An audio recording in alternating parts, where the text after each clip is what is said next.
Hi, my name is Priscilla Manful, CEO of the Catholic Children's Aid Society of Toronto, CCAS. And I want to speak to you today about the work we are doing to renew and strengthen our relationship with Indigenous peoples as part of our commitment to equity, truth, and reconciliation. First, today on National Day for Truth and Reconciliation, we must acknowledge the deep and lasting harm caused to Indigenous communities by colonial systems, such as the child welfare system. The history of residential schools forced assimilation and cultural suppression has left a legacy of trauma and pain. At CCAS, we recognize the need to critically examine our services and engage with the history of colonization, particularly within the child welfare system, to ensure we support Indigenous communities with respect and understanding. Aligning with the 9 reconciliation commitment of the OECAS, the CCAS's equity plan is rooted in education, support, and a review of historical practices. One of our key priorities has been reducing the number of Indigenous children in care by prioritizing their cultural identity while being mindful of the colonial history where indigeneity was often suppressed in favor of a new Catholic identity. We have implemented protocols to identify and transfer Indigenous cases to Native Child and Family Services in Toronto whenever possible, ensuring their needs are met from a culturally informed perspective.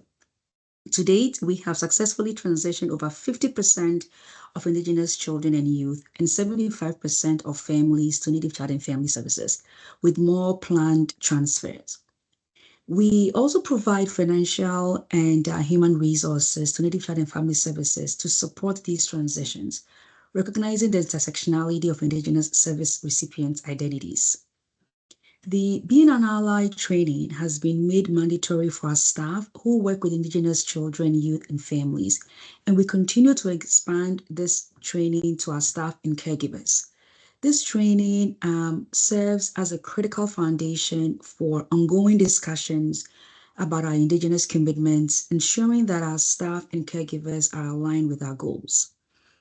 We are also dedicated to helping those seeking access to the historical files, recognizing the importance of reconnecting with roots and identity. To support this, we have initiated a comprehensive review of records dating from 1949 to the present. In response to the request from 8 First Nations, we reviewed close to 600 of these files in the last fiscal year. Along with the records, to address the impact of the 60s scope, CCS hired a dedicated Indigenous staff to review historical files, respond to related inquiries, and support the reconciliation process initiated by the Canadian government. Our journey toward equity and reconciliation continues as we recognize that much work remains. Through it all, we remain committed to actions that support healing, dismantling of colonial structures, and ones that honor our responsibilities to Indigenous communities. Thank you.